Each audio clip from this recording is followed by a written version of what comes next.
अबे बिनबुडाचे आरोप करणारे लोक, ज्याला मिशी नाही चांगली, ज्याला माणूस आहे का ती बाई आहे ती ओळखू येत नाही.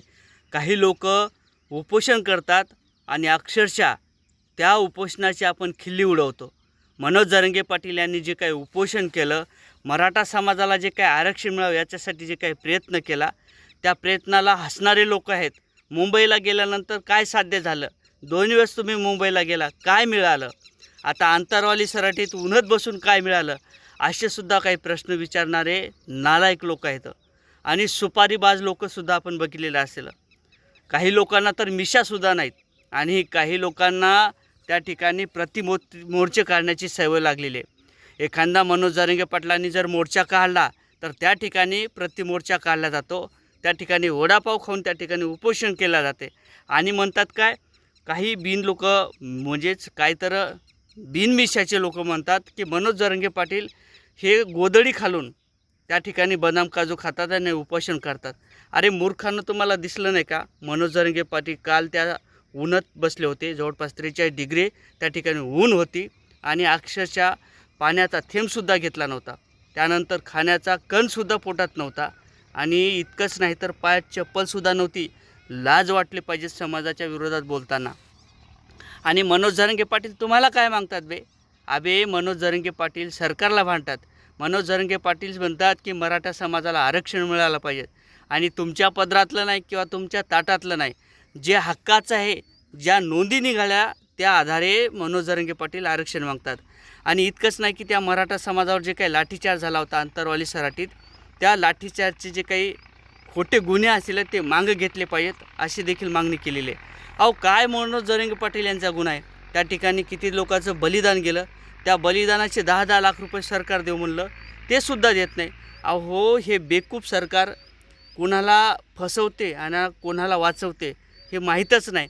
कारण तर जे काही असेल आरक्षण, या आरक्षण न मागता कित्येक तरी जाती त्या आरक्षणमध्ये घातल्या, परंतु मराठा समाज कितीतरी वर्षापासून आरक्षण मागतो. अनेक वर्षापासून आरक्षणाचा लढा सुरू आहे. कित्येकाचे बलिदान केले परंतु आरक्षण मिळत नाही. आणि हे लाजिरवाणी सरकार कोणाला तरी फसवण्याचा प्रयत्न करते. काही कोले कुत्रे त्या ठिकाणी उभे करते, त्याला बिस्किट टाकते आणि बिस्किट टाकल्यानंतर त्यांचं भुकायचं काम होते. अरे मनोज जरांगे पाटील जर त्या ठिकाणी उन्हात बसलेले असतील तर उन्हात बसल्यानंतर काय लाहीलाही होते अंगाची हे त्यांना माहिती आहे. कारण तर तुमच्यासारख्यांना कुठेतरी सावलीचा आधार घेणाऱ्याला, झाडाखाली बसणाऱ्यांना हे माहीत नसते. मनोज जरांगे पाटील यांच्या पाठीमागे समाज नाही असे देखील काही लोक म्हणणारे होते. हेकणे लोक काही म्हणतात की मनोज जरांगे पाटील यांना त्या ठिकाणी कुत्रंसुद्धा विचारणार नाही. अरे मनोज जरांगे पाटील काय आहेत आणि ते नेतृत्व काय आहे अनेक लोकांना त्या ठिकाणी काल समजलं. आणि नेत्यांच्यासुद्धा बुडाखालची म्हणतो मी, बुडाखालची वाळू सरकलेली आहे. त्यांनासुद्धा माहिती आहे त्यांना कसं घाम फुटला होता.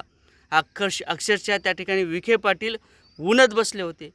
उन्हात कोणता नेता बसलेला पाहिला आपण असेल?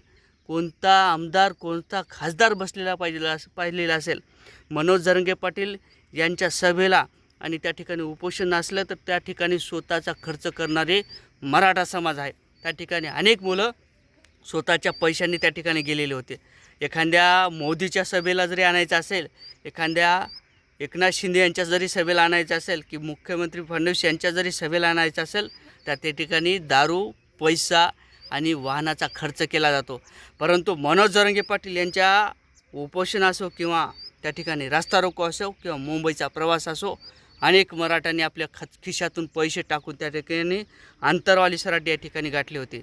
अरे नालायक लोकांनो, मराठा समाजाचे आरक्षण हे मनोज जरांगे पाटील घेतल्याशिवाय राहणार नाही बरं का. सरकार कोणतंही हो, ते काँग्रेसचं असो, शिवसेनेचं असो किंवा अधिक कोणत्या पक्षाचा असो, परंतु मनोज जरांगे पाटील हळूहळू मराठा समाजाला आरक्षण दिल्याशिवाय राहणार नाही. आणि अनेक लोकांचे जे काही प्रश्न होते की इतके उपोषणं झाले, मुंबईचा प्रवास झाला, काय मिळालं? विचार करा. ज्या लोकांचे मुलं आज नोकरीवर लागलेले आहेत, अनेक वर्षापासून एका मार्कासाठी घरी येत होते, त्या लोकांना जे काही नोकऱ्या मिळाल्या, आरक्षण मिळालं, त्या लोकांना विचारा काय भेटलं मनोज जरांगे पाटलांच्या माध्यमातून. जय शिवराय.